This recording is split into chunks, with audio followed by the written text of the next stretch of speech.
Good morning. आजच्या lecture मध्ये सगळ्यांचं स्वागत आहे.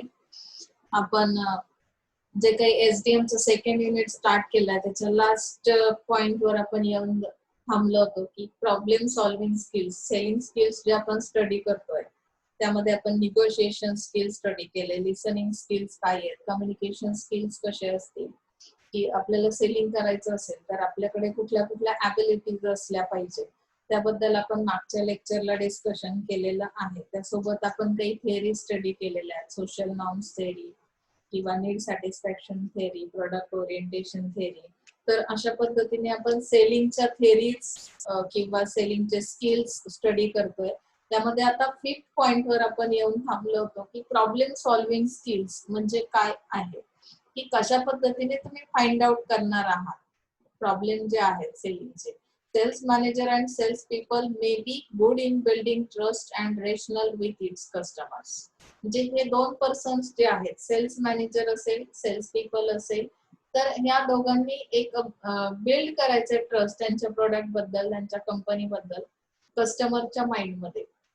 तर इथे त्यांना जी रिलेशनशिप तयार करायची आहे त्यामध्ये त्यांनी सांगितलंय even if the relationships are good problems such as simple operation problems, technical problems और financial problems can arise, there should be a solution to the problem for which problem solving skill is required. There is 7 habits that can help in becoming better problem solvers. They are as under. आपल्याला त्यांनी काही habits दिलेले आहेत, 7 habits दिलेले आहेत की कशा पद्धतीने प्रॉब्लेम सॉल्विंग स्किल हे तुम्हाला उपयोगाचं आहे किंवा तुम्ही प्रॉब्लेम सॉल्व करताना कुठल्या स्टेप्सने गेलं पाहिजे, बरोबर ना. मग त्यामध्ये पहिली स्टेप काय सांगते, पहिली हॅबिट काय, बी प्रोएक्टिव्ह. म्हणजे तुम्हाला इथे काय असणं गरजेचं आहे, प्रोएक्टिव्ह असणं गरजेचं आहे रादर दॅन रिएक्टिव्ह. रिएक्टिव्ह असण्यापेक्षा प्रोएक्टिव्ह असणं म्हणजे काय, बऱ्याचदा आपल्याला सवय असते रिएक्शन्स देण्याची. समोरचा काय बोलतोय हे बोलण्याच्या पूर्ण कंप्लीट होण्याच्या आतच तुमची दुसरी रिएक्शन तुम्ही देऊन टाकता, ते रिएक्टिव्ह होता तुम्ही लगेच. इथे प्रोएक्टिव्ह असणं म्हणजे काय, की आपल्या आतून आपण स्वयं प्रेरित असणं. लक्षात आलं, be positive rather than negative. Positive तुमचं ऍटिट्यूड असलं पाहिजे, नॉट निगेटिव्ह. त्यामध्ये त्यांनी काही न्यू आयडियाज आणि सोल्युशन्स जे आहेत ते प्रोव्हाइड करण्याचं स्किल तुमच्याकडे असलं पाहिजे. प्रॉब्लेम कसे सॉर्ट आउट होतात, एखादा प्रॉब्लेम क्रिएट झाला तर मी त्यावर काहीतरी नवीन सोल्युशन दिलं पाहिजे, न्यू आयडियाज माझ्या माइंड मध्ये असल्या पाहिजे as a sales person, as a sales manager. कारण तुम्हीच त्या कस्टमरच्या माइंड मध्ये ट्रस्ट तयार करणार आहात. सेकंड तुमची हॅबिट असली पाहिजे, begin with an end in mind. म्हणजे तुमच्या माइंड मध्येच आपल्याला एंड कुठे करायचा आहे हे माहिती असणं गरजेचं आहे. The objective should be clear. तुमचं ऑब्जेक्ट काय आहे, तिथे आला की तिथे एंड करणार आहे आपण, हे तुमच्या माइंड मध्ये सेट असलं पाहिजे. जसं की फॉर एक्झाम्पल, जसं तुम्ही मार्केटमध्ये जाताना तुम्ही ऑब्जेक्ट काय केलेलं असतं, सेट केलेलं असतं की मग मार्केटमध्ये कशासाठी जात आहे, मला नक्की काय परचेस करायचंय, माझी नीड काय, माझी वॉन्ट काय आहे, हे तुम्हाला माहिती असल्याशिवाय तुम्ही मार्केटमध्ये जाता का. आता एक्सेप्शनल केसेस मध्ये काही लोक आहेत ते उगाचच मार्केटमध्ये फिरत असतात, तो भाग सोडा. पण जनरली जर जनरल पब्लिकचा तुम्ही विचार केला तर ऍज अ कस्टमर म्हणून जेव्हाही मार्केटमध्ये जातो ऑब्जेक्ट फिक्स असतं की मी या शॉप मधून हे परचेस करणार आहे, ही माझी आजची नीड आहे. Is that clear. तसं सेल्स पर्सन आहेत किंवा सेल्स मॅनेजर्स आहेत, त्यांनी ऑब्जेक्ट क्लिअर असले पाहिजे त्यांचे, की मी सेलिंग करतोय म्हणजे माझं सेलिंग पॉइंट कुठला आहे, माझं एंड पॉइंट काय आहे, किंवा मी कस्टमरला कसं ट्रस्ट बिल्ड करू शकतो, तिथपर्यंत आल्यानंतर क्लोज होणार असेल. लक्षात येते, म्हणजे क्लोजिंग कसं करायचं हे तुम्हाला माहिती असलं पाहिजे आणि ऑब्जेक्ट त्यासाठी क्लिअर असणं गरजेचं आहे. माझं सपोज मी ज्या एमने मार्केटमध्ये गेलो होतो, जसं मी आता सांगितलं की तुम्ही मार्केटमध्ये काहीतरी ऑब्जेक्ट घेऊन जाता की मला हे घ्यायचं आहे. आज सपोज तुमचा बर्थडे, मग बर्थडे तुम्हाला बर्थडेसाठी केक परचेस करायचा आहे, मग त्या स्पेशालिटी स्टोअर्स कुठले आहेत की जिथे तुम्ही काय केलेलं आहे, तो केक ऑर्डर केलेला असेल किंवा तुम्ही तिथे ऑन द स्पॉट घेणार असाल. आणि ते घेतल्यानंतर तुमचं एंड म्हणजे क्लोज होतो तिथे सेल. म्हणजे काय, एकदा बाईंग झालं की तिथे सेल क्लोज झाला, म्हणजे हे एंड पॉइंट जो आहे तो तुम्हाला माहिती असला पाहिजे, बरोबर ना. त्यानंतर put first things first, give priority to emerging problems. Put first things first म्हणजे काय? सेलिंग करताना कुठली गोष्ट अगोदर केली पाहिजे? आता तुम्ही जर त्या कस्टमरचा ऍड्रेस विचारत बसला तर चालेल का? फालतूच्या चौकशा करतोय म्हणून तो काय करेल, नेक्स्ट टाइम तुमच्याकडे येणारच नाही. पुट फर्स्ट थिंग्स फर्स्ट म्हणजे काय? इथे काही तुम्ही इंटरव्ह्यू नाही घेता, सेलिंग करायचं आहे. इथे तुम्हाला तुमचा प्रोडक्ट, त्याची क्वालिटी, त्याचे ऍट्रिब्यूट्स, त्याचे बेनिफिट्स हे सगळं मस्ट आहे सांगणं, त्याची प्राइस किती आहे आणि कंपॅरिझन पण करावं लागेल की कॉम्पिटिटर्सच्या प्रोडक्ट पेक्षा माझा प्रोडक्ट कसा बेस्ट आहे. या सगळ्या गोष्टी तुम्हाला काय करायच्या की आता सपोज त्यांनी सांगितले give priority to emerging problems म्हणजे काय की जे प्रॉब्लेम्स येणार आहेत ते कसे सॉल्व्ह करता येतील. सेलिंग करताना मला नक्की कुठला प्रॉब्लेम येतो, माझा कस्टमर कशामुळे बाय करू शकत नाही, तर त्या गोष्टीला तुम्ही फर्स्ट प्रायोरिटी देणं गरजेचं आहे. पुट फर्स्ट थिंग्स फर्स्ट म्हणजे काय की पहिल्यांदा जो प्रॉब्लेम क्रिएट होईल त्याच्यावरचं सोल्युशन माझ्याकडे असलं पाहिजे. Is that clear? Think win win and not win loose that may cause many problems. Win win approach म्हणजे काय की इथे बायर आणि सेलर या दोघांचंही आपल्याला सॅटिस्फॅक्शन इम्पॉर्टंट आहे. ऍज अ बायर म्हणून त्या बायरचा रोल काय आहे किंवा त्याच्या नीड्स काय आहेत, त्याचे एक्सपेक्टेशन्स काय आहेत ते कम्प्लीट होणं गरजेचं आहे. म्हणजे तो कस्टमर तो सॅटिस्फाईड झाला पाहिजे आणि ऍज अ सेलर म्हणून तुम्ही सॅटिस्फाईड असलं पाहिजे. म्हणजे विन विन अप्रोच जो आहे त्या पद्धतीने आपल्याला काय करायचे, प्रॉब्लेम सॉर्ट आउट करायचे आहेत. ना की तुम्ही लॉस मध्ये जा ऍज अ सेलर आणि बायर फक्त सॅटिस्फाईड होईल, तर असं इथे एम नाही. त्यांनी प्रॉब्लेम सॉल्व्हिंग स्किल्स मध्ये काय सांगितलं की दोघांनाही विन विन अप्रोच किंवा विन विन जी काही स्ट्रॅटेजी आहे ती तुम्ही इथे यूज करणार आहात प्रॉब्लेम सॉल्व्हिंग साठी. Seek first to understand then to understood. पहिल्यांदा समजून घेणं खूप गरजेचं आहे आणि नंतर तुम्ही ते समजून सांगणार आहात. म्हणजे काय की तो प्रॉब्लेम अगोदर समजून घ्या, अंडरस्टँड करा. बाहेरचे जे प्रॉब्लेम्स आहेत ते तुम्हाला समजलेच नाही तर तुम्ही कशा पद्धतीने ते अंडरस्टूड कराल. मुळात बऱ्याचदा असं होतं की रस्त्यातून तुम्ही जाताय आणि दोन लोकांच्यात काहीतरी वाद सुरू आहे, तुम्ही तिथे मध्यस्थी करायला सुद्धा जाता. ऍक्च्युअली तुम्हाला तो वाद कशामुळे सुरू झाला हेच माहिती नसतं आणि मग कधी कधी असं होतं की त्या दोघांचं मिटतं आणि ते आपल्या अंगावर येतं. म्हणजे दुसऱ्याचं भांडण आणि तिसऱ्याचं हे आपण जे असं म्हणतो. म्हणून बऱ्याचदा आपण मध्यस्थी करायला जाण्यापूर्वी आपल्याला तो प्रॉब्लेम पूर्ण माहिती असेल तरच मध्यस्थी करावी, अदरवाईज तिथे न जाणं योग्य. म्हणजे इथे काय करायचंय की first to understand and then to be understood. Bring out the best in everyone म्हणजे काय आहे की प्रत्येकाला त्यातून जे आउटकम्स मिळणार आहेत ते बेस्ट असले पाहिजे. तुम्ही क्वालिटी प्रोडक्ट सेल केला तर कस्टमरला कन्झम्पशन करताना हॅपी फील करेल, तो सॅटिस्फाईड होईल. त्यानंतर तुम्हाला जी एक्सपेक्टेड प्राइस होती तुमची किंवा तुम्हाला जे आउटकम्स पाहिजे होते, रिझल्ट, प्रॉफिट, तो सुद्धा रिटर्न्स तुम्हाला प्रॉपर मिळालेले असतील. तुम्ही ऍज अ सेलर काय असाल, सॅटिस्फाईड असाल. म्हणजे प्रत्येक ही जी सेलिंगची प्रोसेस आहे किंवा सेलिंगचं स्किल आहे ते अशा पद्धतीचं असलं पाहिजे. ओके, नेक्स्ट थिंग सांगितले renew the 4 dimensions of personality, that is physical, mental, spiritual and social also. आता जी काही पर्सनॅलिटी आहे ऍज अ सेल्समन म्हणून प्रॉब्लेम सॉल्व्ह करताना तुमच्याकडे पर्सनॅलिटी पण असली पाहिजे. फिजिकल बघा, काही चेहरे पाहिल्यानंतरच असं वाटतं, आपण ट्रस्ट करतो की हा आपल्यासाठी काहीतरी करू शकेल, म्हणजे आपले प्रॉब्लेम सोडवू शकेल. काही चेहरे असे असतात की त्यांच्याकडे पाहिल्यानंतर वाटतं हाच मोठ्या प्रॉब्लेम मध्ये आहे की काय. म्हणजे इथे आपल्याला फिजिकल डायमेन्शन आहे तुमच्या पर्सनॅलिटीचं. सेकंड थिंग आहे मेंटल, तुम्ही कसा विचार करता. आता मेंटल म्हणजे इथे मेंटल वेडा वगैरे आपण कन्सिडर करायचं नाही, की तुमची मेंटॅलिटी, तुमची थिंकिंग पॉवर कशी आहे, तुम्ही लॉजिक्स किती तुमचे डेव्हलप झालेले आहेत. एखादा प्रॉब्लेम तुमच्या समोर ठेवला तर त्यावर तुम्ही कशा पद्धतीने सोल्युशन्स काढू शकता. काही लोकांचे सोल्युशन्स ऐकून तो प्रॉब्लेमच ठीक होता असं वाटायला लागतं. म्हणजे मेंटल ॲबिलिटी तुमच्यामध्ये किती आहे, किंवा एखाद्याचा प्रॉब्लेम ऐकून तिथे चक्कर येऊन पडला, मेंटली खूप वीक आहात तुम्ही, स्ट्रॉंग नाही आहात, तर काय प्रॉब्लेम सॉल्व्ह होणार आहे. म्हणजे मेंटली स्टेबल असणं, पेशन्स असणं, या पद्धतीच्या डायमेन्शन्स तुमच्या पर्सनॅलिटी मध्ये असले पाहिजे. स्पिरिच्युअल म्हणजे तुम्ही किती आध्यात्मिक किंवा तुमच्यामध्ये स्पिरिट्स कशा पद्धतीचे आहेत. सोशल म्हणजे काय की सोशल नॉर्म्स जे आपण स्टडी केलेले आहेत, प्रॉब्लेम सॉल्व्ह करताना आपण कुठल्या बेसवर करणार आहोत त्याला फार इम्पॉर्टन्स दिलं जातं. मी सांगतोय म्हणून एखादी गोष्ट, एखादा बिहेवियर करेक्ट आहे असं चालणार नाहीये. हे तुम्ही बनवलेले स्वतःसाठीचे नियम आहेत, रूल्स अँड रेग्युलेशन्स. सोसायटीने काही रूल्स आणि रेग्युलेशन्स तयार केलेले आहेत. मग तो बिझनेसमॅन म्हणून असतील किंवा ऍज अ जनरल पर्सन म्हणून असतील, की सोसायटीमध्ये लिव्ह करताना तुम्हाला काय करावं लागतील, ते रूल्स आणि रेग्युलेशन्स फॉलो करावे लागतील. मग ते सोशल नॉर्म्स किंवा मोरल व्हॅल्यूज ज्या आहेत त्याच्या आधारे, त्याच्या सपोर्टने तुम्हाला काय करायचं आहे, तो प्रॉब्लेम सॉर्ट आउट करायचा आहे. बरोबर. म्हणजे आता सपोज इथे एक एक्झाम्पल म्हणून सांगेल, की कस्टमर तुमचा लोअर क्लासचा आहे. त्याचा प्रॉब्लेम हा आहे की तुमचा प्रोडक्ट क्वालिटी प्रोडक्ट आहे, खूप एक्सपेन्सिव्ह आहे.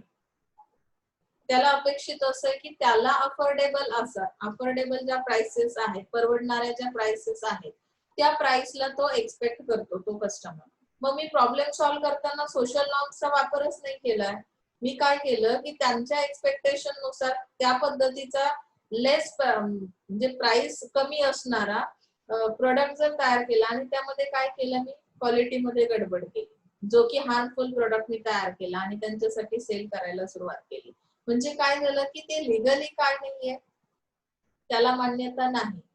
तुम्ही जे काही वर्क करता ऍज अ बिझनेसमॅन असेल, ऍज अ डॉक्टर, तुम्हाला एक शपथविधी, डॉक्टरांचं सुद्धा हे असतं बघा, की मी डॉक्टर म्हणून 24 आवर मी सर्व्हिस देण्यास काय आहे, तयार आहे, अशी शपथविधी घेतलेला असतो. त्यामुळे ते उठतात रात्रीच्या. आता काही लोक उठत नसतील, ते एक्सेप्शनल मध्येच जातात.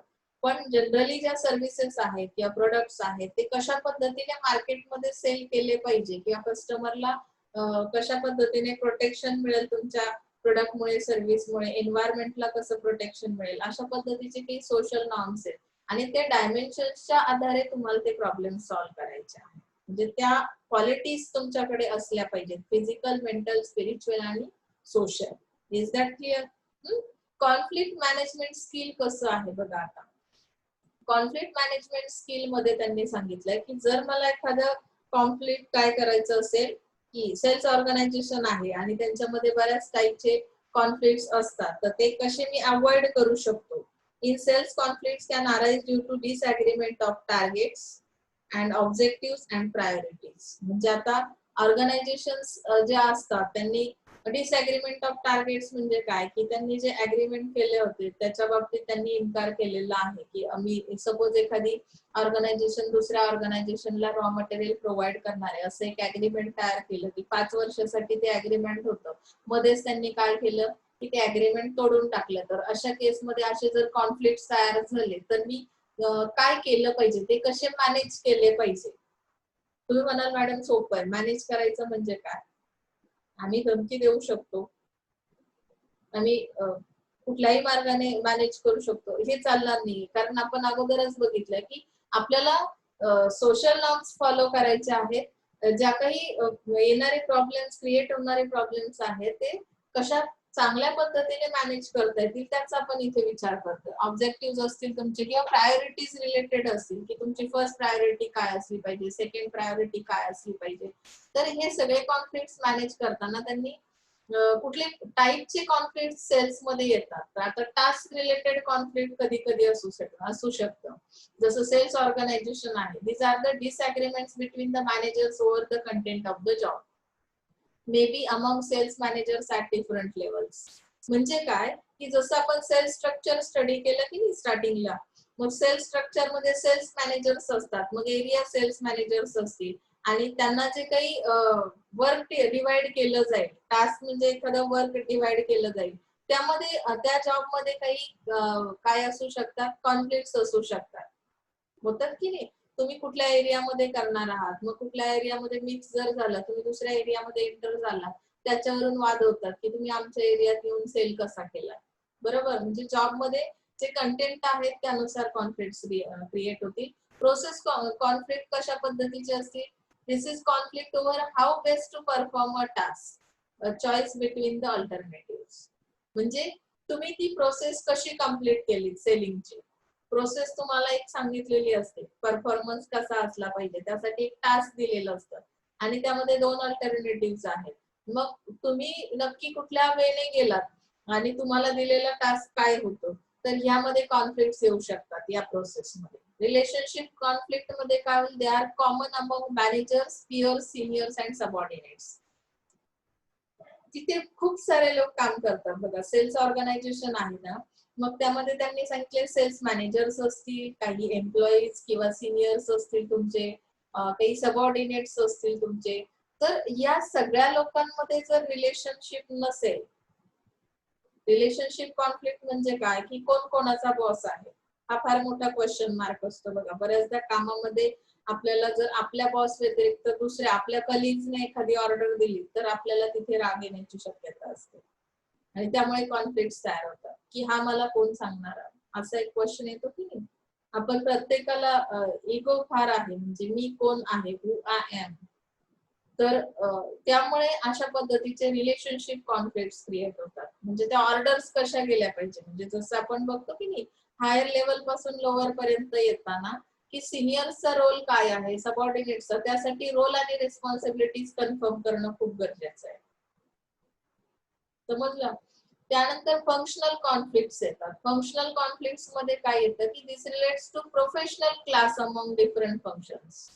आता तुम्ही कुठल्या प्रोफेशन मध्ये काम करताय, बरोबर, ऍज अ टीचर म्हणून काम करताय, मग त्यामध्ये वेगवेगळ्या पद्धतीचे फंक्शन्स येतात. फक्त टीचिंग करणे इतकंच येत नाही, अगदी तुमचा अटेंडन्स घेण्यापासून ते तुमचा रिझल्ट लावेपर्यंत पेपर चेकिंग असेल, वेगवेगळे फंक्शन्स आहेत. मग त्या प्रोफेशनल मध्ये जे फंक्शन्स तुम्ही करता, तर त्यामध्ये कधी कधी कॉन्फ्लिक्ट होतात, की प्रायोरिटीज कुठल्या गोष्टीला किती पर्सेंट दिल्या गेल्या पाहिजे. जर मी सपोज अटेंडन्स मध्येच अर्धा लेक्चर घालवला तर मग प्रायोरिटी दिली जात नाही, की मेन जो माझा फंक्शन आहे, टीचिंगचा रोल आहे, तो इथे काय केला जातो, रेड्यूस केला जातो. म्हणजे प्रोफेशनल असे काही फंक्शन्स आहेत की ज्यामुळे कॉन्फ्लिक्ट क्रिएट होऊ शकतात. आलं लक्षात. डिसफंक्शनल कॉन्फ्लिक्ट कुठले आहेत, it is negative conflict and affects the functions, operations and performance. म्हणजे काय, की निगेटिव्ह ज्या काही ह्या आहेत, थिंग्स आहेत, त्या अफेक्ट करतात तुमच्या फंक्शन्सवर. मग निगेटिव्ह थिंग्स कुठल्या, जसं मी तुम्हाला आता एका प्रोफेशनचं एक्झाम्पल सांगितलं, की टीचर्स आहेत, तर टीचर प्रॉपर ऑपरेशन्स करतायत, फंक्शन्स त्यांचे प्रॉपर आहेत, परफॉर्मन्स बेस्ड आहे, पण तरी सुद्धा टीचिंग त्यांचं टीचिंग परफॉर्मन्स बेस्ड येत नाही. त्याला रिझन काय, की निगेटिव्ह कॉन्फ्लिक्ट्स आहेत. निगेटिव्ह कॉन्फ्लिक्ट्स याने की कदाचित त्यांच्यावर प्रेशर असेल, त्यांच्या जे काही हायर अथॉरिटीज आहेत त्यांचा प्रेशर असेल, किंवा स्टुडंट्स जे आहेत ते कॉपरेट करत नसतील, स्टुडंट्सचं पिन ऑफ सायलेन्स नसल्या कारणामुळे, म्हणजे निगेटिव्ह थिंग्स त्याच्यावर अफेक्ट करतील त्यांच्या परफॉर्मन्सवर, त्या टीचर्सच्या. म्हणजे डिसफंक्शनल कॉन्फ्लिक्ट पण इथे असू शकतात. बऱ्याचदा आपण टॅलेंट असू, आपल्यामध्ये ती ॲबिलिटी असेल, क्वालिफिकेशन असेल, अगदी तुम्ही सेलिंग मध्ये काम करताय, सेलिंग मध्ये काम करताना ऍज अ सेल्स मॅनेजर तुम्ही एबल आहात, फिजिकली फिट आहात, मेंटली फिट आहात, स्पिरिच्युअलिटी आहे, पण तरी सुद्धा तुमचा परफॉर्मन्स बेस्ट येत नाही. त्याला रिझन काय असेल, की प्रेशर, अंडर प्रेशर तुम्ही वर्क करताय, तुमच्या हायर अथॉरिटीजचा तुमच्यावर प्रेशर आहे, किंवा अदर एन्व्हायरमेंटल काही फॅक्टर्स असतील, डिपार्टमेंटल फॅक्टर्स असतील, की ज्याच्या कारणामुळे काय होतं, तुमचा परफॉर्मन्स बेस्ट येत नाही, तिथे कॉन्फ्लिक्ट तयार होतात.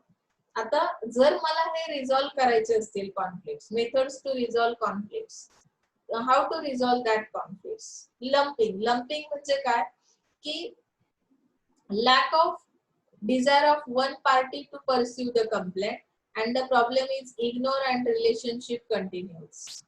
Most of the time हे जे काही ॲटिट्यूड आहे हे तुमच्या पर्सनॅलिटी मध्ये असलं पाहिजे, त्यामुळे बऱ्यापैकी 50% प्रॉब्लेम तिथे सॉल्व्ह होतो. लंपिंग म्हणजे काय, की आपण कोणाकडून काही अपेक्षा एकतर कमी ठेवणं किंवा ठेवायच्याच नाहीये, एक्सपेक्टेशंस नहीं रखने यहाँ पे, जो भी प्रॉब्लम फेस हो रहा है, मतलब कि जो आप फेस कर रहे हो, तो उसे इग्नोर करना आना चाहिए. इग्नोर करणं कसं जमेल, तुम्ही म्हणाल मॅडम शक्यच नाही, ह्या कानातून ऐकलं तर ह्या कानातून जात नाही, झटकन जात नाही, ते इथे बसतं आणि मग ते इथे गेलं की डोक्यात गेलं की मग ते बाहेर येतं, बरोबर ना. तर इथे असं करायचं नाही. आपल्याला काय करायचंय, की ज्या काही कंप्लेंट्स आहेत, जे काही कॉन्फ्लिक्ट्स आहेत, त्याला थोडस आपल्याला इग्नोर करायचं आहे. अदर पार्टी ज्या आहेत त्यांचा रोल त्या करणारच आहे. तुमच्यामध्ये काही वीक पॉइंट्स दिसले तर ते क्लेम करतील, कंप्लेंट करतील, पण काही वेळेस ते प्रॉब्लेम आपल्याला काय करावे लागतात, इग्नोर करावे लागतात आणि रिलेशनशिप कंटिन्यू करावे लागते. अवॉइडन्स मध्ये सुद्धा तेच आहे बघा. It refers to exit from the relationship between the two parties. Relationship कोणामध्ये असते, वन इंडिव्हिज्युअल पर्सन मध्ये असते का, नाही. त्यासाठी नेसेसरी आहे देर आर टू पार्टीज. मग आपण काय करतो की अवॉइडन्स करायचा. मग कसा करणार, कॉन्फ्लिक्ट नाही करायचंय आपल्याला.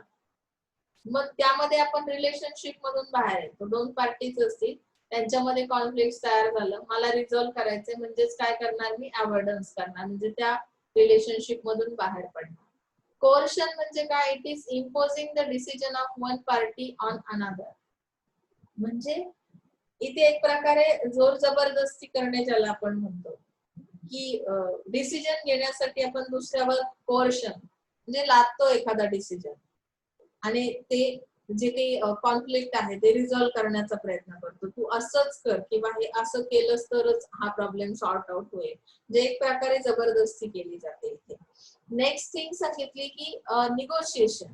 निगोशिएशन म्हणजे काय, की both the parties in settlement of conflicts, the settlement of the issue is acceptable or satisfactory to both the parties. Negotiation करून दिलं, दोन लोकांच्यात वाद होता, मग त्यांची सेटलमेंट केली. सेटलमेंट मध्ये त्यांचे जे काही इश्यूज आहेत तर ते सॉल्व्ह केले गेले. ते सॉल्व्ह अशा पद्धतीने केले की दोन्ही पार्टीज त्यामध्ये सॅटिस्फाईड होते. बऱ्याच आपण असं बघतो की ही सेटलमेंट करणं म्हणजे that is called negotiation. Meditation करणं म्हणजे काय आहे, आता कशा पद्धतीने रिझॉल्व्ह केला जातो conflict. This means resolution of conflict by third party who help the two parties reach a settlement. म्हणजे थर्ड पार्टी इथे काय करते, त्या दोन पार्टीजला सेटलमेंट करून देते मेडिटेशनच्या थ्रू. आर्बिट्रेशन मध्ये काय केलं जातं की there is a third party who is arbitrator and he is appointed on mutual consent and his decision is accepted by both the parties. जेव्हा थर्ड पार्टी आपण काय करतो, अपॉइंट करतो, ती तुमच्या म्युच्युअल कन्सेंटने आलेली असते. म्हणजे तुम्ही संमती दिली, परमिशन दिली, म्हणून ती थर्ड पार्टी एंटर होते आणि ती थर्ड पार्टी जो काही डिसिजन देईल तो ऍक्सेप्टेड असेल दोन्ही पार्टीजला, आणि त्या पद्धतीने तुमच्यामध्ये असणारे कॉन्फ्लिक्ट्स रिझॉल्व्ह केले जातील. आपण याच्यामध्ये जे काही पहिली सेटलमेंट निगोशिएशन मध्ये, तर ती म्युच्युअल कन्सेप्टने पार्टीज ज्या काही आहेत त्यांची सेटलमेंट होत नाही. सॉरी, थर्ड पार्टी तिथे असणार नाही, त्यांची सेटलमेंट ते स्वतः करतील, निगोशिएशन करतील. पण आर्बिट्रेशन मध्ये काय होतं की थर्ड पार्टी आर्बिट्रेटर हा जो पार्ट आहे तो अपॉइंट केला जातो तुमच्या संमतीने. जसं आपण एखाद्याला आयडॉल म्हणतो की नाही, तुम्ही एखाद्या, मग त्याने काही डिसिजन दिला, मी त्याला माझा प्रॉब्लेम सांगितला, दोन पार्टीज मध्ये जो झालेला प्रॉब्लेम आहे, मग तो जो काही डिसिजन सांगेल त्यावर तर तो दोन्ही पार्टीजला मान्य असेल. That is called arbitration. Adjudication म्हणजे काय, तर it is the legal process for dispute settlement. Adjudicator intervenes to give decision that is binding on both the parties.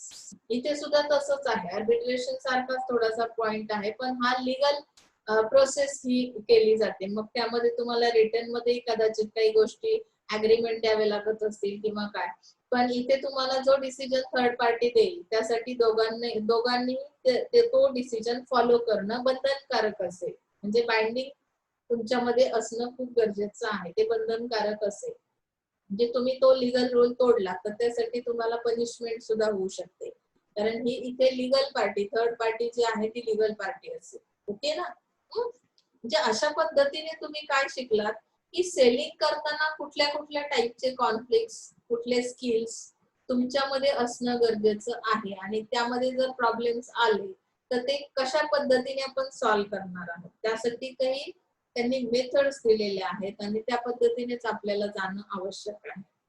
म्हणजे कुठलीही जी प्रोसेस आहे त्यामध्ये लीगल प्रोसेस असेल, अदरवाइज एनी हाऊ प्रोसेस म्हणजे कुठली असेल तर ती कशी फॉलो करायची, स्टेप्स काय आहेत त्याच्या, ते जर रूल्स माहिती असतील तर बिझनेस करताना प्रॉब्लेम्स आले तरी इझिली आपण त्यातून बाहेर पडू शकतो. नाहीतर बिझनेस म्हटलं की आपले जे काही स्टुडंट्सला जर बिझनेस बद्दल सांगितलं, काही लोक म्हणतात की नाही मॅडम खूप किचकट येते, त्याच्यामध्ये बरंच काय काय असतं. पण काय असतं हे जर मी TYला स्टडीज केलेला आहे मार्केटिंगचा, तर मला सगळ्या गोष्टी माहिती असतात, मग तुम्हाला कोणी फसवू शकत नाही. अग्रीमेंट्स कसे केले जातात, अगदी फर्स्ट इयरला तुम्ही बिझनेस लॉ मी तुम्हाला सांगितलंय की बिझनेस लॉ मध्ये सुद्धा काही प्रोव्हिजन्स, काही क्लॉज असे आहेत की ज्यामुळे तुम्हाला लीगल प्रोव्हिजन्स कळतात बिझनेस साठी काय आहे. तसंही त्यात आपल्याला सेलिंगच्या स्ट्रॅटेजीज आपण स्टडी करतो, hard sell versus soft sell strategy. आता हार्ड आणि सॉफ्ट यामध्ये त्यांनी सांगितलंय की strategic selling the focus is on customer or company.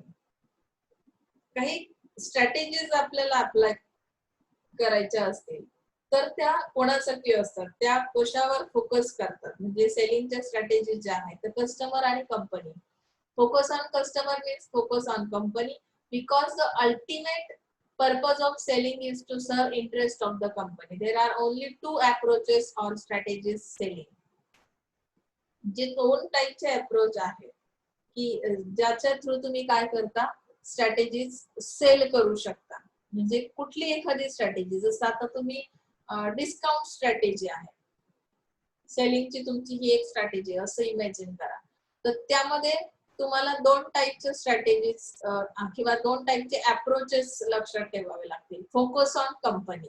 आता कंपनीवर फोकस करायचं म्हणजे कुठली स्ट्रॅटेजी आली, हार्ड सेल स्ट्रॅटेजी. कारण कंपनी हा वास्ट एरिया आहे, समजलं, which is more like a push strategy. It is the things during a sale effort or presentation for pushing the product. Company काय करते, मेन रोल कंपनीचा आहे, त्यामुळे हार्ड सेल स्ट्रॅटेजी तिथून स्टार्ट होते.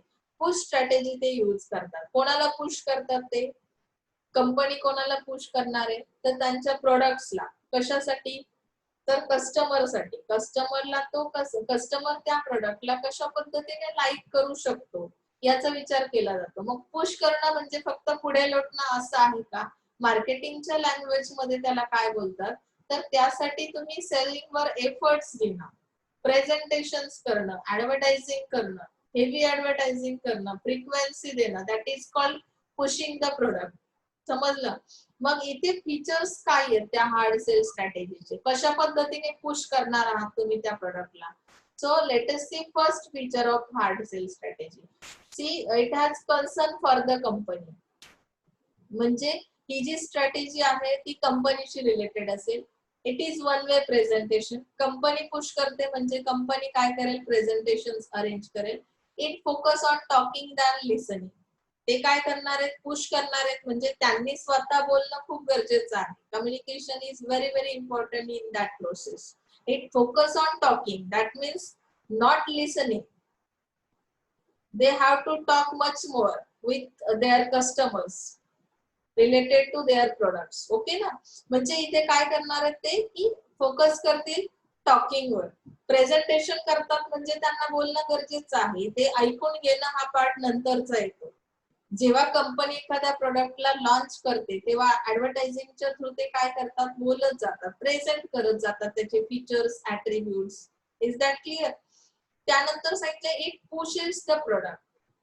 ऑटोमॅटिकली त्याला पुशअप मिळतो. इथे describe the features of the product. Features explain केले की आणखी त्याचा इफेक्ट जास्त होतो, आणखी त्याला पुश केलं जातं.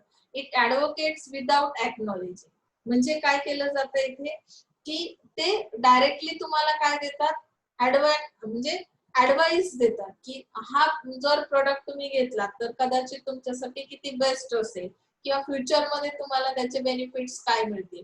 म्हणजे एक्नॉलॉजिंग म्हणजे काय की त्यांनी काही सांगण्यापूर्वी कस्टमरने, जसं आपण फर्स्टली काय करतो, कस्टमरच्या नीड्स, वॉन्ट्स, डिमांड्स ते सगळं स्टडी केल्यानंतर आपण काय करतो की काही सजेशन्स प्रोव्हाइड करतो. पण इथे कंपनी पुशअप करते म्हणजे काय की ऍडवाइस देत राहते कस्टमरला. ओके ना. Focus on customer. आता जी काही आपण hard sell versus soft sell strategy बघतोय त्यामध्ये फोकस ऑन कंपनी हा एक अप्रोच तुम्हाला या स्ट्रॅटेजी मध्ये सेलिंगच्या ठेवायला लागेल. आणि सेकंड तुमचा अप्रोच असेल फोकस ऑन कस्टमर. आता कस्टमरवर फोकस जेव्हा केलं जाईल that means it is called a soft sell strategy. जेव्हा कंपनीवर फोकस केला that means it is hard sell strategy. बरोबर. आता सॉफ्ट सेल स्ट्रॅटेजी मध्ये काय केलं जाईल, पुल स्ट्रॅटेजी. पुश करणं आणि पुल करणं. या दोन गोष्टींमध्ये डिफरन्स आहे आणि तो तुम्हाला 100% माहिती आहे. It induces customers to ask for the product. म्हणजे कस्टमरला इथे विचारलं जातं प्रोडक्ट बद्दल. म्हणजे जसं की it is concern for the customer features मध्ये सांगितलंय. It focuses more on listening than on talking. म्हणजे कस्टमरच्या ज्या काही कंप्लेंट्स आहेत, रिक्वायरमेंट्स आहेत, त्या ऐकून घेतल्या जातील. That means it focus on more on listening, not on talking. यावेळी तुमचा रोल काय झाला, चेंज झाला सॉफ्ट सेल स्ट्रॅटेजी मध्ये. It provides buying opportunities. Buying opportunities provide करणं म्हणजे नक्की काय असतं, तर त्यांना वेगवेगळ्या पद्धतीच्या काय देणं, स्ट्रॅटेजीज त्यांच्यावर अप्लाय करणं. वेगवेगळ्या प्राइसिंग रिलेटेड स्ट्रॅटेजीज असतील, प्रमोशन रिलेटेड असतील, तर त्या अप्लाय करणं म्हणजे काय आहे की त्यांना अपॉर्च्युनिटीज प्रोव्हाइड करणं. लक्षात येत आहे. जसं पेनिट्रेशन प्राइसिंग स्ट्रॅटेजी आहे. तुम्ही काय केलं की त्याचा जो काही एंट्रीला कस्टमरला जेव्हा तुम्ही न्यू प्रोडक्ट देता तेव्हा त्याची प्राइस खूप लेस ठेवली. म्हणजे काय केलं तुम्ही, ते अपॉर्च्युनिटी प्रोव्हाइड केली की ऍटलिस्ट वन टाइम यूज केल्यानंतर तुम्हाला त्याचे फीचर्स कळतील, त्याचे रिझल्ट कळतील आणि त्यानंतर तो कस्टमर अट्रॅक्ट होईल. म्हणजे अपॉर्च्युनिटीज प्रोव्हाइड करणं. That means it emphasises on presenting the product benefits. म्हणजे प्रोडक्टचे बेनिफिट्स इथे तुम्हाला सांगावे लागतील. It acknowledges the needs. इथे पहिल्यांदा कस्टमरच्या नीड्स काय आहेत ते समजून घेतलं जाईल. ओके. तर क्लायंट सेंटर्ड स्ट्रॅटेजी काय आहे? Client centre strategy is more customer oriented than the soft sell strategy assumes that the customer is the supreme. म्हणजे क्लायंट हा कोण आहे तुमचा? कस्टमर सेंटर ही स्ट्रॅटेजी आहे. These buyers require constant attention from the seller for new orders, delivery of goods, payment related issues, after sale service, maintenance service, etc. म्हणजे तुम्हाला client centre strategy मध्ये काय करतो, बायर जो आहे तुमचा, कस्टमर जो आहे, त्याचं अटेन्शन कशावर असेल की सेलर नक्की काय नवीन देणार आहे मार्केटमध्ये. जसं आपण दिवाळी आली की कोणाकडून कुठल्या ऑफर्स येणार आहेत, बरोबर, कुठल्या ब्रँडसाठी कुठल्या ऑफर्स आहेत, यावर आपलं लक्ष असतं. किंवा पेमेंट रिलेटेड काही इश्यूज असतील ते कसे सॉल्व्ह केले जातात. मग ऑनलाईन पेमेंट सिस्टीम असेल किंवा कॅश डिलिव्हरी असेल, यामध्ये सगळे जे काही तुमचे प्रॉब्लेम्स आहेत, आफ्टर सेल सर्व्हिसेस कशा पद्धतीने प्रोव्हाइड केल्या जातात, त्यामध्ये आणखी काही ते ऑफर प्रोव्हाइड करणार आहेत का, यावर तुमच्या बायरचं म्हणजे कस्टमरचं अटेन्शन असेल या क्लायंट सेंटर स्ट्रॅटेजी मध्ये. आता त्यासाठी त्यांनी sales executive should orient themselves to shift in focus. It can be of two types. Sales एक्झिक्युटिव्हचा रोल इथे क्लायंट सेंटर स्ट्रॅटेजी मध्ये त्यांनी मेन्शन केला की दोन प्रकारे तुमचा रोल असेल. मग तुम्ही कशावर फोकस करणार आहात, प्रोडक्ट सेंट्रिक सेलिंग आणि क्लायंट सेंट्रिक सेलिंग. जसं आपण hard sell strategy, soft sell strategy आपण कशामध्ये पाहिली की पहिला जो पार्ट आपण स्टडी केला की नाही, focus on company, focus on customer. Okay. तसं आता इथे तुम्हाला क्लायंट सेंटर स्ट्रॅटेजी मध्ये product centric selling, it emphasis on product knowledge and features. म्हणजे जर प्रोडक्ट वर तुम्ही कॉन्सन्ट्रेट करणार आहात तर प्रोडक्ट बद्दल नॉलेज तुम्हाला असणं गरजेचं आहे, त्याचे फीचर्स माहिती असणं गरजेचं आहे. Sales representative seeks to be accepted as reliable source of information. म्हणजे तुमच्याकडे ऍज अ सेल्स रिप्रेझेंटेटिव्ह म्हणून जी काही इन्फॉर्मेशन आहे कस्टमर बद्दल ती कशी असली पाहिजे, किंवा तुम्ही जे सोर्सेस यूज केले ती इन्फॉर्मेशन मिळवण्यासाठी ते रिलायबल असले पाहिजे, ऍक्सेप्टेबल तशी ती इन्फॉर्मेशन असली पाहिजे. Efforts are put on research and development by the seller. म्हणजे सेलर ज्यावेळी सेलिंग करणार आहे एखाद्या प्रोडक्टचं, त्यावेळी तो प्रोडक्ट किती क्वालिटी प्रोडक्ट आहे हे जर मला एक्सप्लेन करायचं असेल तर त्यासाठी मी त्याची क्वालिटी चेक केली पाहिजे. Research and development, R&D department जे काही वर्क करतं त्यासाठी, त्याच्या थ्रू मी काय करणं गरजेचं आहे, कन्फर्मेशन घेणं गरजेचं आहे. Selling tactics are influenced by the past performance of product and competition and current situation also. म्हणजे सेलिंग मध्ये जे काही प्रॉब्लेम्स क्रिएट होतात किंवा त्याचा इन्फ्लुएन्स कशावर होतो, past performance of the product किंवा कॉम्पिटिशन मुळे असे प्रॉब्लेम्स तुम्हाला फेस करावे लागतात, किंवा जी काही सध्याची मार्केटची करंट सिच्युएशन आहे त्यामुळे तुम्हाला सेलिंग मध्ये प्रॉब्लेम्स फेस करावे लागतात. मग तुम्हाला मुळात त्या प्रोडक्टचा परफॉर्मन्स इम्प्रूव्ह करावा लागेल. ओके ना. क्लायंट सेंट्रिक सेलिंग म्हणजे काय, तर इथे तुमच्या क्लायंट बद्दल it emphasis on knowledge level of client. तुमच्या क्लायंटला मुळात मार्केटचं किती नॉलेज आहे ते तुम्हाला अगोदर माहिती असलं पाहिजे. 0% नॉलेज असेल आणि तुम्ही कुठल्या स्ट्रॅटेजीज अप्लाय करायला गेलात तर त्या त्याला समजणारही नाहीये. म्हणून अगोदर त्याच्या नॉलेजची लेवल चेक करा क्लायंटच्या. त्यानंतर एफर्ट्स घ्या सेलर्सने. R&D डिपार्टमेंटच्या थ्रू तुम्ही काय करणार आहात, रिलेशनशिप्स तयार कराल तुमच्या क्लायंट सोबत. फर्स्ट थिंग आहे नॉलेज लेवल चेक करा, नंतर रिलेशनशिप क्लायंट सोबत तयार करा. थर्ड थिंग आहे sales representative raises clients expectation of personal excellence. म्हणजे तुमच्या क्लायंटचे एक्सपेक्टेशन्स काय आहेत तर ते रेज करा तुमच्या पर्सनल एक्सलन्सने. म्हणजे काय की तुमचं स्वतःचा जो काही नॉलेज आहे किंवा तुमचा जो टॅलेंट आहे त्याच्या बेसवर तुम्ही त्यांचे एक्सपेक्टेशन्स काय करा वाढवा. म्हणजेच मार्केटमध्ये अधिक काय मार्केट आपल्यासाठी करू शकतं अशा पद्धतीचे एक्सपेक्टेशन्स तयार करा. बरेच लोक असे आहेत ऍडव्हर्टाईज पाहिल्यानंतर म्हणतात ते मला काय घ्यायचंच नाहीये नवीन, किंवा जे ओल्ड फॅशन लोक आहेत किंवा एल्डर वन्स आहेत ते लोक काय करतात की नवीन काय काय आणतात त्याच्याशी मला काही कर्तव्य नाही. तर अशा पद्धतीचा क्लायंट जर तुमचा असेल तर त्याचे जे काही एक्सपेक्टेशन्स आहेत ते रेज करा. आणखी पुढे काय येईल, आता काही लोक कसे 3G आल्यानंतर 4G कधी येईल, 4G आल्या म्हणजे त्यांचे एक्सपेक्टेशन्स वाढत जातात. ते कशामुळे की ऍज अ सेल्स रिप्रेझेंटेटिव्ह तुम्ही काय केलं की client centric selling strategy apply केली. त्यांना रोज नवीन काहीतरी घेण्याची सवय केली. ओके ना.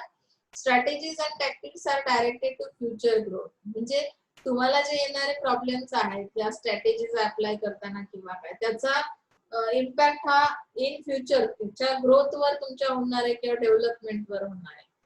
लक्षात आलंय. म्हणजे तुम्ही डेव्हलपिंग कंट्रीज मध्ये आहात अशा केस मध्ये तुमच्याकडे खूप साऱ्या गोष्टी खूप साऱ्या स्ट्रॅटेजीज आहेत ज्या की तुम्ही काय करू शकता क्लायंट वर यूज करू शकता, ज्यामुळे तुम्ही डेव्हलपमेंट कडे जाऊ शकता, ग्रोथ होऊ शकते. ओके ना. प्रोडक्ट प्राइस स्ट्रॅटेजी नक्की काय आहे.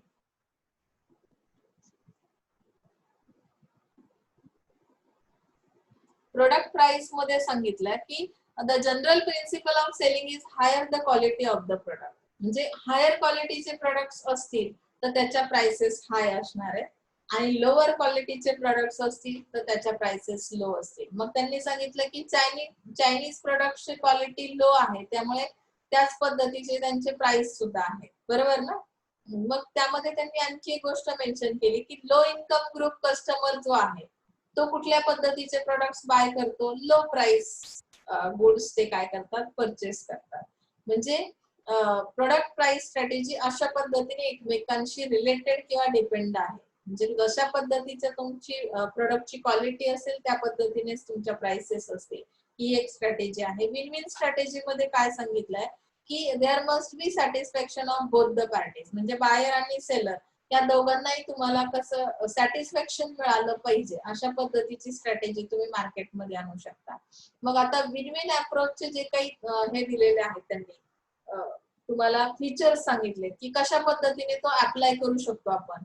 तर कंपनी आणि कस्टमर दोघंही इम्पॉर्टंट आहे तिथे. फक्त कंपनीला प्रॉफिट मिळालं कस्टमर डिससॅटिस्फाईड झाला तर चालणार नाही. विन विन अप्रोच मध्ये दोघांसाठी काय आहे सॅटिस्फॅक्शन आहे. So both are equally important. They are positive in approach. They fix the problem that causes blames.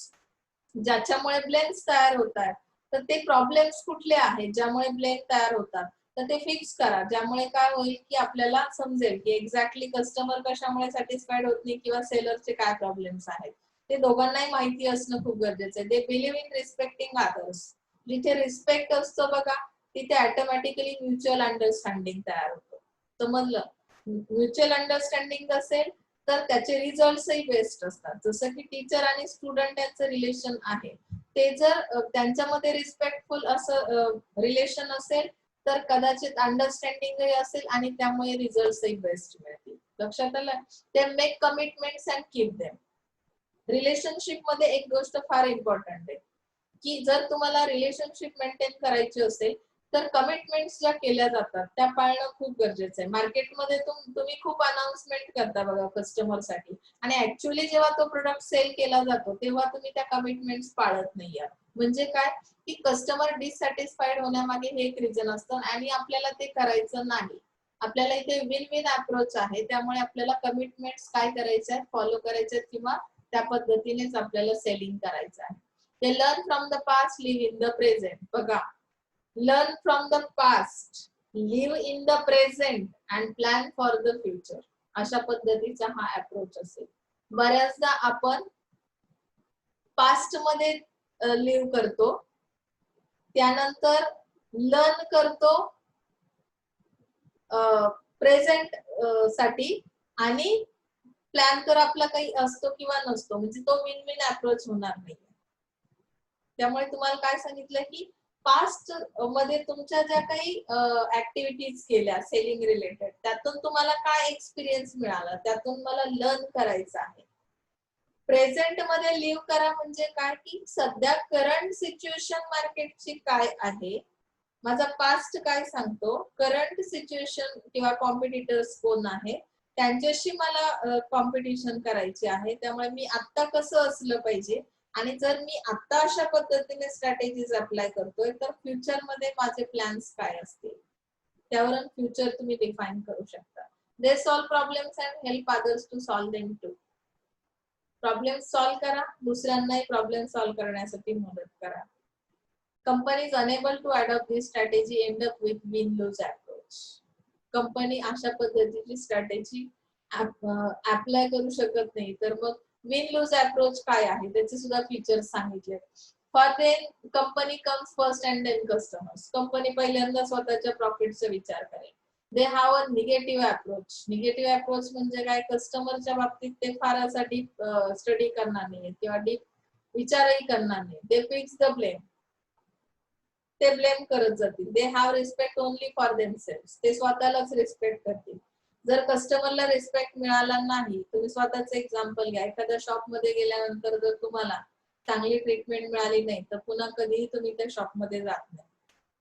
1000 competitors मार्केटमध्ये आहेत आणि मग अशा वेळेस त्या कंपनीचा लॉस होतो, त्या शॉपचा किंवा जो सेलर आहे त्याचा लॉस असणार आहे. त्यामुळे रिस्पेक्ट देणं खूप गरजेचं आहे कस्टमरला सुद्धा. पण विन लूज अप्रोच मध्ये ते होत नाही. They make false commitments.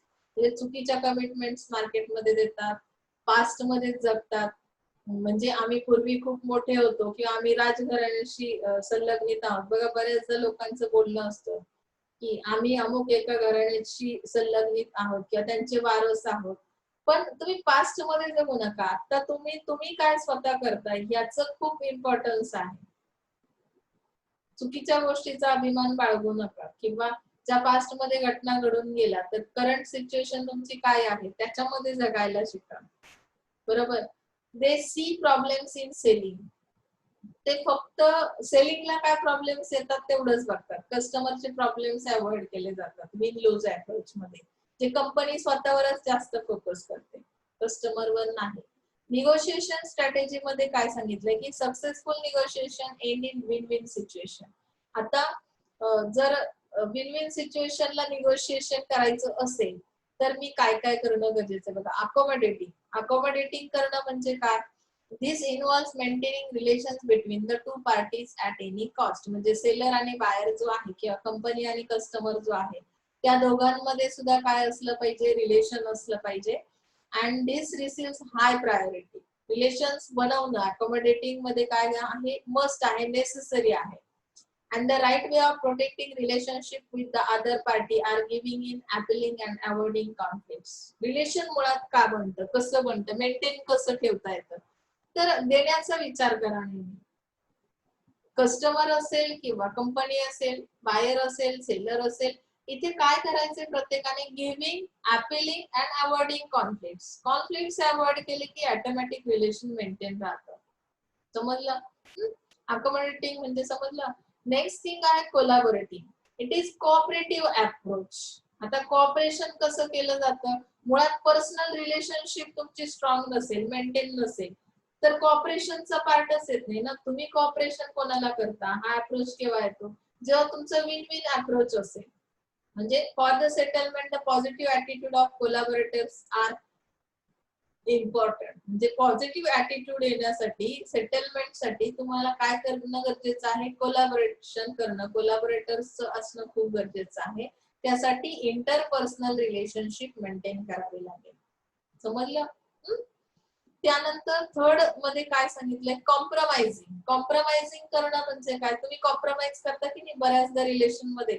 Same सेलिंगची जी काही प्रोसेस आहे, सेलिंग मध्ये सेलर, बायर, कंपनी, कस्टमर हे जे काही पार्ट्स आपण स्टडी करतो त्यांनाही कॉम्प्रोमाइज करावं लागतं. This approach means that both the parties adopt mini win win mini lose approach. म्हणजे दोघांनाही थोडं थोडं कॉम्प्रोमाइज करावं लागतं. थोडं माझं चालेल, थोडं तुझं चालेल. म्हणजे काय की ते कॉम्प्रोमाइज केलं आपण कुठल्या तरी एका गोष्टीसाठी. म्हणजे थोडासा lose approach, mini win mini lose approach. Controlling strategy मध्ये काय केलं जातं, how to control the factors. मग त्यामध्ये सांगितलं दिस the controller uses the power or aggression appropriate to defend the position. म्हणजे तुम्ही तुमच्या पॉवरचा, तुमच्या राईट्सचा वापर कराल. इथे तुमच्या पोझिशनचा यूज करून काय कराल की तुम्ही कशा पद्धतीने विन करू शकता ह्याचा काय केला जाईल, प्रयत्न केला जाईल. म्हणजे ती स्ट्रॅटेजी कंट्रोलिंग स्ट्रॅटेजी असेल. कोण कंट्रोल करू शकतो कोणाला. तुमच्याकडे जर ऍज अ कस्टमर काही राईट्स दिलेले आहेत तर त्याचा वापर करा. जर मार्केटमध्ये काही चालत असेल, आज 10 रुपीजला एखादा प्रोडक्ट सेल केला, उद्या त्यांनी 20 रुपीज प्राइस टाकली त्याच प्रोडक्टसाठी, तर हे चालणार नाही. मग कस्टमर राईट्स काय सांगतात किंवा तुम्ही काय ऑब्जेक्शन घेऊ शकता, लिगली त्यांच्यावर काय कंप्लेंट करू शकता, तर हे राईट्स तुम्हाला माहिती असतील तर तुम्ही ती प्रोसेस कंट्रोल मध्ये आणू शकता. किंवा ऍज अ सेलर म्हणून तुमच्याकडे काही राईट्स आहेत, कस्टमर तुम्हाला कशाही पद्धतीने बोलत असेल तरी सुद्धा तुम्ही त्याच्यावर ऍक्शन घेऊ शकता. म्हणजे कंट्रोलिंग स्ट्रॅटेजी मध्ये काय केलं जातं की जिथे जिथे नेसेसरी आहे तिथे तो कंट्रोलिंगचा पार्ट म्हणजे अग्रेसिव्हली यूज केला जातो. तुमचे जे काही राईट्स आहे, तुमची पोझिशन आहे त्याचा वापर करून. लक्षात आलं? अवॉइडिंग म्हणजे काय की इट इम्प्लाइज इव्हॅसिव्हनेस. म्हणजे इथे आपल्याला काही गोष्टी अवॉइड कराव्या लागतात की ज्याच्यामुळे फ्रस्ट्रेशन येतं. आता मग त्यामध्ये दोन्ही पार्टीज हे अवॉइड करू शकतात. पर्सनल और corporate goals are not made nor are the interpersonal relationship maintain. तुमची रिलेशनशिप पण मेंटेन नाही किंवा तुमचे गोल्स पण काय होत नाही की जुळत नसतील. म्हणजे आता पर्सनल गोल्स काही वेगळे असतात, ऍज अ सेलर म्हणून तुमचे गोल्स डिफरंट असतील आणि ऍज अ पर्सन म्हणून इंडिव्हिज्युअल तुमचे गोल्स डिफरंट असतील. आणि जेव्हा तुम्ही त्या ऑर्गनायझेशन साठी ऍज अ सेल्स पर्सन काम करताय तेव्हाचे ऑर्गनायझेशनचे गोल्स डिफरंट असतील. मग त्या गोष्टी कशा होत नाही की त्याचं रिलेशन बनत नाही किंवा तुमची जी इंटर रिलेशनशिप आहे कंपनीशी किंवा त्या मॅन्युफॅक्चररशी, तर त्यामुळे काय होतं की अवॉइड करणं काही गोष्टी खूप गरजेचं असतं. जेव्हा कुठल्याच गोष्टीत तुमचं मिळतं जुळतं असत नाही त्यावेळी काही गोष्टी सोडून द्याव्या लागतात आणि त्याच पद्धतीने तुम्हाला परफॉर्मन्स. इथे lose win, it is lose win posture in which the avoider stance is to leave lose allowing the other party to win.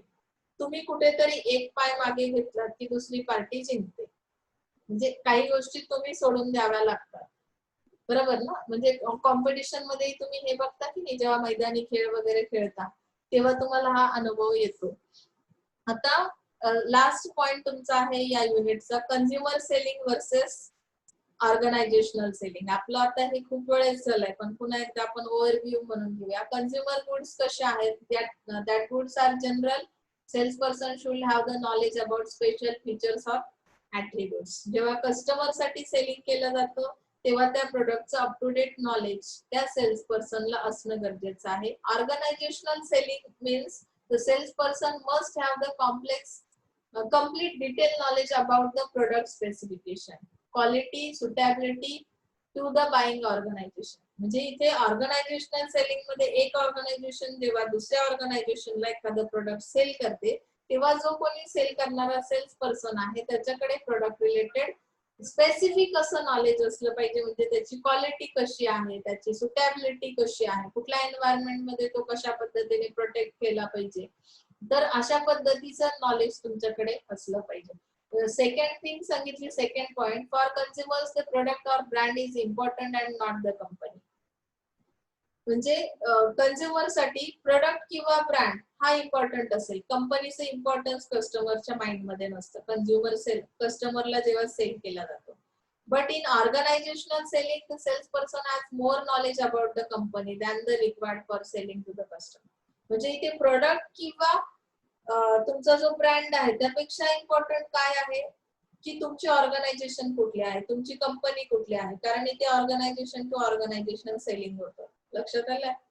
Cells person only has to assess only the mood or behaviour pattern of the buyer. म्हणजे sales पर्सनला इथे काय फक्त focus करायचं आहे की माझ्या कस्टमरचं behaviour कसं आहे, सीबी कसं आहे. पण ऑर्गनायझेशनल सेलिंग मध्ये काय आहे की sales person should closely study the buyer concern divisions or unit and sales people to be successful. म्हणजे इथे बायर कन्सर्न डिव्हिजन्स म्हणजे काय की खूप साऱ्या डिव्हिजन्स आहेत बायरच्या. जसं आपण सेगमेंटेशन बघितलं की नाही, groups of customers are there. मग ते ग्रुप्स कसे बनले, त्यासाठी बेस काय होता की एज नुसार ते ग्रुप्स बनले, सेक्स नुसार बनले, एज्युकेशन नुसार बनले, इन्कम सोर्स नुसार बनले. आणि मग ह्या सगळ्या डिव्हिजनचा मला स्टडी करावा लागेल ऑर्गनायझेशनल सेलिंग मध्ये. आणि प्रत्येक युनिटवर स्टडी करून मग मला काय करणं गरजेचं आहे की ऑर्गनायझेशनल सेलिंग करणं गरजेचं आहे. आता फोर्थ फॅक्टर दिला, interaction process between the sales person and buyer is simple.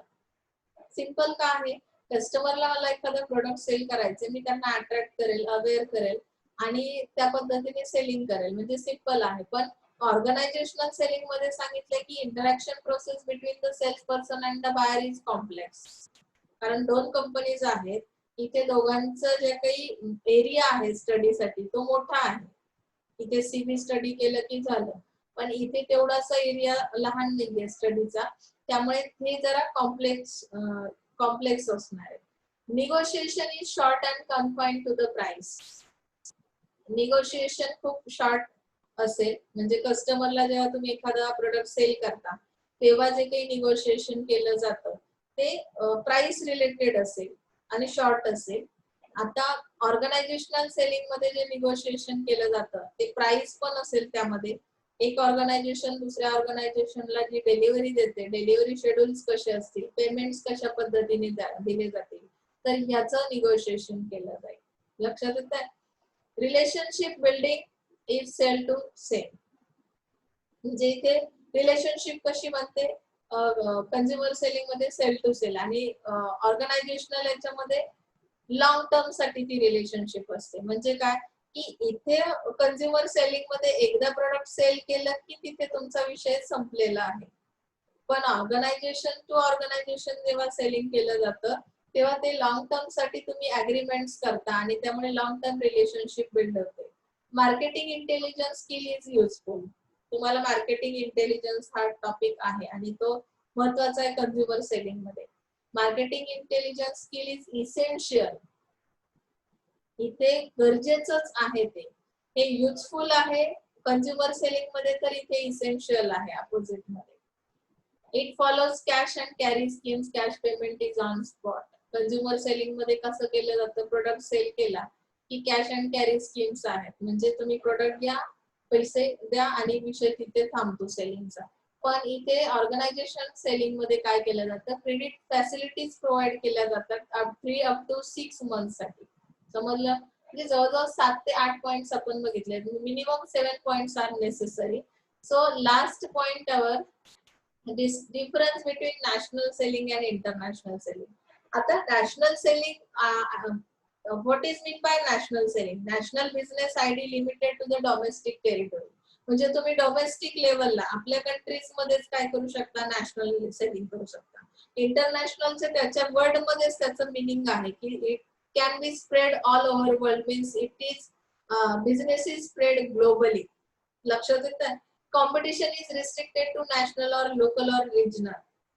म्हणजे ही जी कॉम्पिटिशन आहे तिला रिस्ट्रिक्शन्स येतात नॅशनल सेलिंग मध्ये की नॅशनल, लोकल आणि रिजनल लेवललाच तुम्ही काय करू शकता, कॉम्पिटिशन करू शकता. पण ही जी इंटरनॅशनल लेवलची सेलिंग आहे, ग्लोबल लेवलला तुमची कॉम्पिटिशन असते. खूप साऱ्या कंट्रीज, फॉरेन कंट्रीज त्यामध्ये असतील आणि त्यामध्ये तुमची कॉम्पिटिशन असेल तुमचा जो काही बिझनेस आहे त्याच्यासाठी.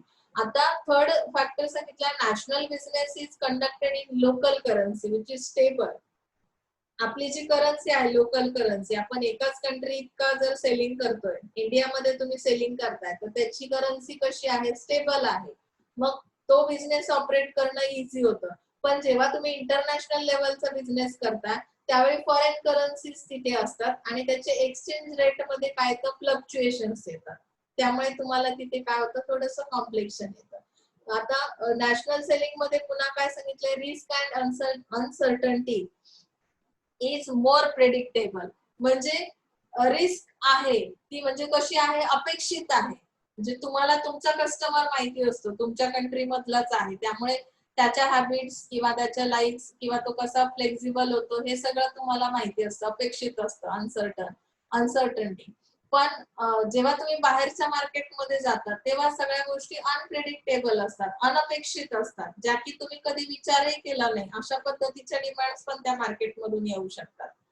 आता फिफ्थ पॉइंट सांगितला, agents are normally local companies or individual or organisations. म्हणजे तुम्ही जे नॅशनल सेलिंग मध्ये एजंट्स यूज करता ते तुमचे लोकल कंपनीचेच असतात, बरोबर, किंवा तुमच्या स्वतःच्या कंपनीचेच ते एजंट्स असतील किंवा तुमच्या ऑर्गनायझेशनचे असतील.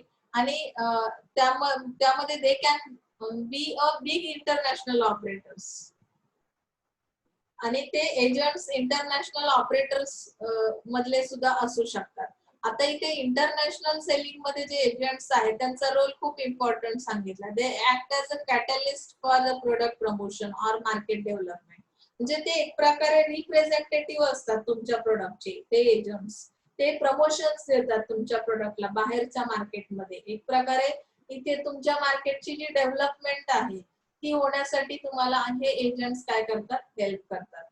नेक्स्ट लास्ट पॉइंट आहे 6, they have free access. National selling मध्ये काय सांगितलंय की तुम्हाला फ्रीली काय होतं, त्या बिझनेस मध्ये उतरता येतं. म्हणजे तुम्हाला बिझनेस स्टार्ट करायचा आहे तर त्यासाठी काही वेगळ्या प्रोव्हिजन्स दिलेल्या नाहीये. But when you are going in the international selling, at that time you have to regulated by the regional information on trading block system. म्हणजे प्रत्येक रिजनचे रूल्स आणि रेग्युलेशन्स डिफरंट आहेत. तिथले लॉज तुम्हाला काय करावे लागतील, बिझनेस लॉज जे आहेत ते फॉलो करावे लागतील. मग ते ट्रेड तारीफ रिलेटेड असतील, अदरवाइज एक ट्रेडिंग ब्लॉक सिस्टीम तुम्हाला आहे. जसं की त्यामध्ये तुम्ही रूल्स आणि रेग्युलेशन्स कोणाचे फॉलो करणार आहात, रिजनल फॉलो करणार आहात की तुम्ही जो ब्लॉक तयार केलेला आहे. त्यामध्ये त्या ट्रेडिंग ब्लॉक सिस्टीमची माहिती मी तुम्हाला आणखी एक्स्ट्रा थोडीशी सांगेन की ट्रेडिंग ब्लॉक सिस्टीम म्हणजे काय असतं. तर इंटरनॅशनल लेवलला जेव्हा तुम्ही मार्केटिंग करताय किंवा सेलिंग करताय तर त्यामध्ये 7 अप टू 8 कंट्रीज काय करतात, एकत्रितपणे बिझनेस करतात. आणि जे काही त्यांच्या बाकीच्या कंट्रीज साठीचे रूल्स रेग्युलेशन्स आहेत तर त्या व्यतिरिक्त यांनी त्या ट्रेडिंग ब्लॉक सिस्टीमचे वेगळे रूल्स रेग्युलेशन्स फॉलो करतात. ते लोक त्यांनी जेव्हा एकत्र येऊन बिझनेस केला जातो, त्यांच्यामध्ये एक्सपोर्ट इम्पोर्ट केला जातो, सेलिंग केलं जातं, तेव्हा त्यांनी त्यांच्या स्वतःसाठी त्या 7 किंवा 8 कंट्रीजसाठी वेगळे रूल्स रेग्युलेशन्स बनवलेले असणार आहेत. त्याचा टीप पार्ट आहे आपल्याला पुढच्या सेमिस्टरला ट्रेडिंग ब्लॉक सिस्टीम, त्यावेळी मी पुन्हा आणखी सांगेन. इथे आपलं एसडीएमचं सेकंड युनिट संपलेलं आहे. त्याच्या खाली जी काही क्वेश्चनरी दिलेली ती असाइनमेंट सुद्धा तुम्हाला गणपती नंतर कम्प्लीट करायची आहे. बघा, ब्रॉड क्वेश्चन आन्सर्स आहेत, ते जवळजवळ 15 क्वेश्चन्स आहेत. ही असाइनमेंट तुम्ही मला गणपती नंतर दाखवली तरी चालेल. सो आज आपण इथेच थांबतोय. Thank you so much.